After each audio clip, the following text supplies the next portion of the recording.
أعوذ بالله من الشيطان الرجيم بسم الله الرحمن الرحيم الحمد لله رب العالمين وصلى الله على سيدنا محمد وآله الطاهرين قال رسول الله صلى الله عليه وآله وسلم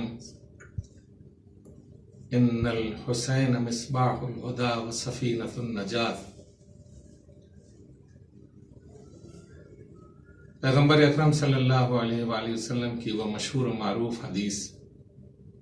کہ جسے پورا عالم اسلام تسلیم کرتا ہے اور احترام کی نظر سے دیکھتا ہے اس حدیث کو بھی، اور اس حدیث کی میں بیان شدہ شخصیت کو بھی۔ پیغمبر اسلام اپنے نواسے سید الشہداء امام حسین علیہ السلام کو کس قدر چاہتے تھے اور کتنا عزیز رکھتے تھے، یہ اس حیثیت سے بھی کہ آپ دونوں کے درمیان نواسے اور نانا کا رشتہ تھا، اور اس حیثیت سے بھی کہ مقصد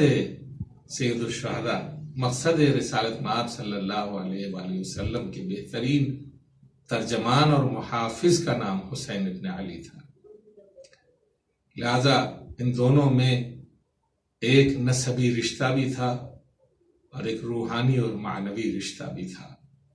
اور ایک دینی اور الہی رشتہ بھی تھا، جس کی وجہ سے امام حسین علیہ السلام کو پیغمبر اسلام صلی اللہ علیہ وآلہ وسلم بہت چاہتے تھے۔ ہماری پوری زندگی فدا ہو، قربان ہو امام حسین علیہ السلام کی فداکاریوں اور ان کی قربانیوں کے اوپر۔ امام حسین علیہ السلام کی شخصیت کو اسی لیے پیغمبر اسلام نے اجاگر کیا کہ جو قربانیاں سید الشہداء امام حسین علیہ السلام کربلا کے میدان میں دیں گے، ان قربانیوں کا نتیجہ اس قدر عظیم اور اس قدر درخشاں ہوگا کہ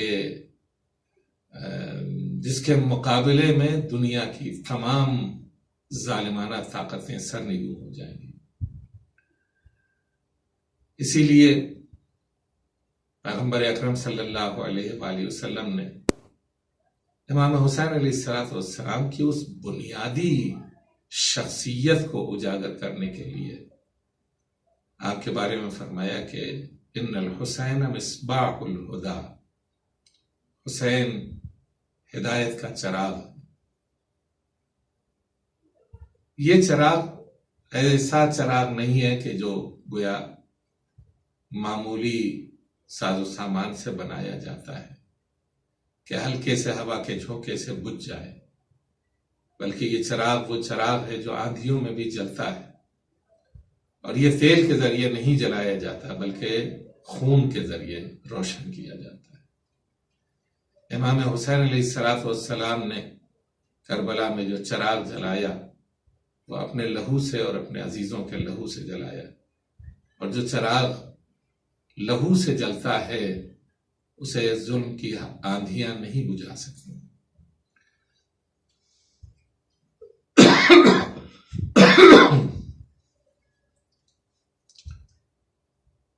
1400 سال سے مسلسل اس بات کی کوشش کی جا رہی ہے کہ یہ چراغ بجھا دیا جائے، لیکن پیغمبر اکرم صلی اللہ علیہ وآلہ وسلم کی یہ حدیث تمام دنیا والوں کے لیے ایک درس اور سبق ہے کہ تم اسے معمولی چراغ سمجھتے ہو، اور حسین وہ الہی چراغ ہے کہ جو فانوس الہی کے اندر روشن ہے، اور اس کا کام صرف اور صرف ہدایت کرنا ہے۔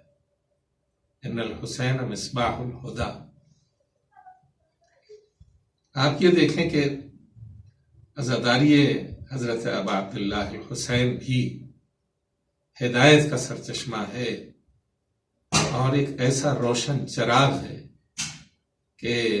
جس کے ذریعے پوری دنیا میں اسلام کی تبلیغ 1400 برس سے ہوتی چلی آ رہی ہے۔ اس کے خلاف بہت سے پروپیگنڈے کیے گئے، بہت سی گویا کوششیں کی گئیں، اور بڑی بڑی حکومتوں نے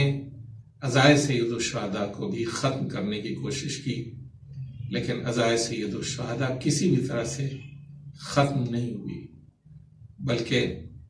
ہم یہ دیکھتے ہیں کہ گزشتہ 100 برس کے عرصے میں زیادہ سے زیادہ عزائے سید الشہداء ہندوستان اور پاکستان اور ایران اور عراق کے چند گھروں میں ہوا کرتی تھی، لیکن آج ہم یہ دیکھتے ہیں کہ ان 100 برسوں میں 150 سے زیادہ ملکوں میں عزائے مظلوم سید الشہداء امام حسین علیہ السلام منائی جاتی ہے۔ یورپ اور امریکہ میں یہ کہا جا سکتا ہے کہ 500 سے زیادہ ایسے عزاخانے اور ایسے دینی مراکز ہیں کہ جن میں امام حسین علیہ السلام کا غم اور ان کی عزا منائی جاتی ہے۔ ہمیں یہ سوچنا چاہیے کہ وہ کون سی طاقت ہے کہ جو اس عزائے سید الشہداء کو اس قدر ترقی دے رہی ہے۔ ہمارا اور آپ کا کام نہیں ہے، بلکہ اس کے پیچھے وہ الہی طاقت اور قوت ہے کہ جو دین کے تحفظ کے لیے اس چراغ ہدایت کی لو کو مسلسل روشن کر رہی ہے۔ کوشش یہ ہونی چاہیے کہ اس عزا کو عزا بنا کے رکھیں، اس عزا کو پاکیزہ بنا کے رکھیں، اس عزا کو راگنی کے رنگ میں نہ رنگے، اس عزا کو غم و الم کے ساتھ منائیں، اس عزا کو دکھاوا نہ بنائیں، اس عزا کو پرسے کا وسیلہ اور ذریعہ بنائیں، اس عزائے سید الشہداء کو شان و شوکت کے اظہار کا ذریعہ نہ بنائیں، بلکہ اس عزائے سید الشہداء کو اپنے دلی جذبات اور اپنے اخلاص کی گہرائی کے ذریعے منائیں۔ اس عزا کو اس طرح منائیں کہ پیغمبر اکرم صلی اللہ علیہ وآلہ وسلم اور پنجتر پاک علیہ السلام تمام ہم سے خوش ہوں، ہماری روش سے اور ہمارے کردار سے خوش ہوں۔ یہ عزا سنوارنے والی ہے، بگاڑنے والی نہیں ہے۔ لہذا ہمیں کوشش یہ کرنی چاہیے کہ ہم 10 دن بھی اگر عزائے سید الشہداء مناتے ہیں تو گویا یہ 10 دن ایک ایسا بہتا ہوا دریا ہونا چاہیے کہ جس میں ہم سال بھر کی کثافتوں کو دھو کر کے اپنے آپ کو اتنا پاک و پاکیزہ، اتنا صاف اور شفاف اور اتنا نورانی بنا دیں کہ دنیا ہمیں دیکھ کر کے ہم سے سبق حاصل کرے، انسانیت کا، شرافت کا، عزت کا، عظمت کا۔ اس لیے کہ عزائے سید الشہداء عزت و آبرو سے جینا سکھاتی ہے، ذلت و رسوائی کے ساتھ زندگی بسر کرنا نہیں سکھاتی۔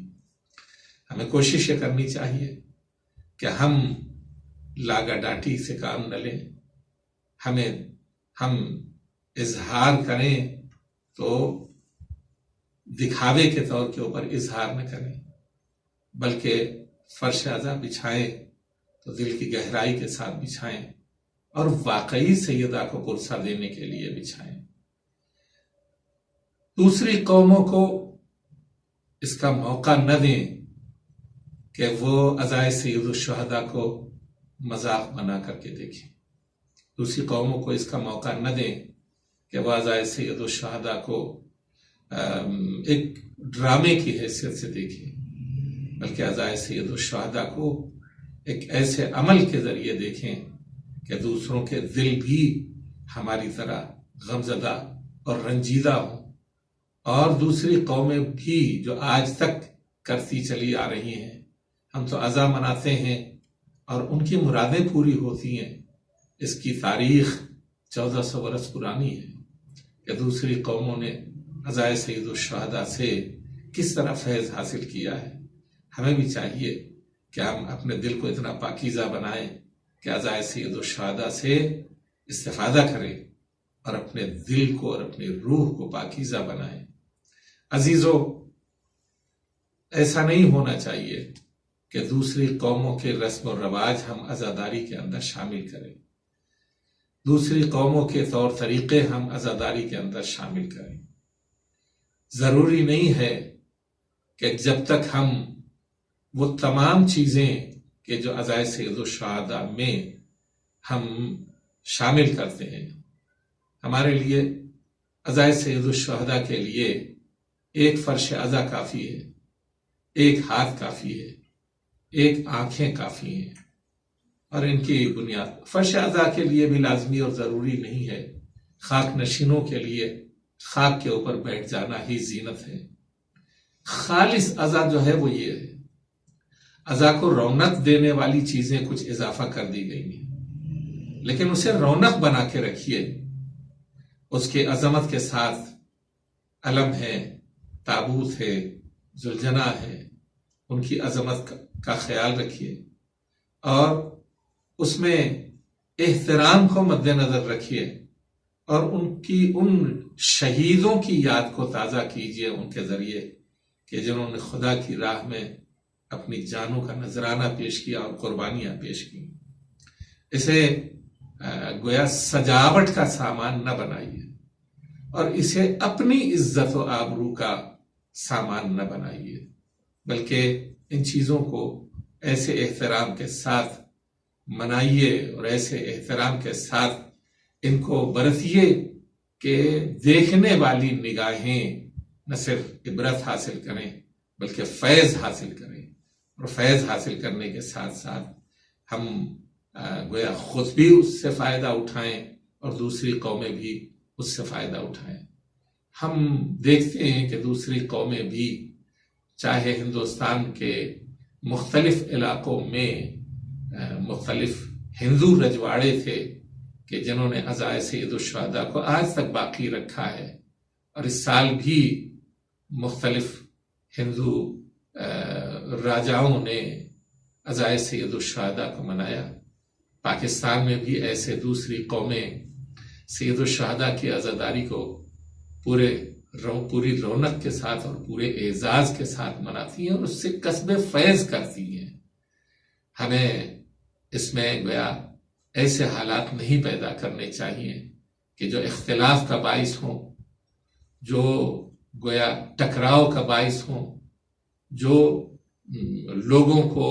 عزائے سید الشہداء سے دور کرنے کا باعث ہوں، بلکہ ہمیں یہ کوشش کرنی چاہیے کہ عزائے سید الشہداء اس طرح منائیں کہ ہمارے بچے بھی تربیت حاصل کریں، ہمارے جوان بھی تربیت حاصل کریں۔ یہ تربیت گاہ ہے، یہ ایک اسکول ہے، یہ ایک مدرسہ ہے کہ جو عزائے سید الشہداء کی شکل میں ہمارے بزرگوں نے ہمارے حوالے کیا ہے۔ ہم اسے ضائع نہ کریں۔ استکباری طاقتیں صرف اسی کوشش میں لگی ہوئی ہیں کہ وہ اس عزائے سید الشہداء کو اگر ختم نہیں کر سکتی تو اس کی آبرو کو چھیننے کی کوشش کریں، اس کے اعزاز کو چھیننے کی کوشش کریں، اس کی عظمت کو چھیننے کی کوشش کریں۔ اور ہمیں یہ کوشش کرنی چاہیے کہ جہاں تک ممکن ہو سکے حسینی عزم و حوصلے کے ساتھ اور حسینی صبر و تحمل کے ساتھ اور ائمہ معصومین علیہ السلام کے تعلیم یافتہ صبر و تحمل کے ساتھ عزائے سید الشہداء منائیں اور دوسری قوموں کو لڑنے کے لیے آمادہ نہ کریں، دوسری قوموں کو ٹکراؤ کے لیے آمادہ نہ کریں۔ امید ہے کہ ہم عزائے سید الشہداء کو واقعی عزا بنا کر کے نہ صرف یہ کہ ادا کریں گے بلکہ دوسری قوموں کو بھی اس کی طرف دعوت دیں گے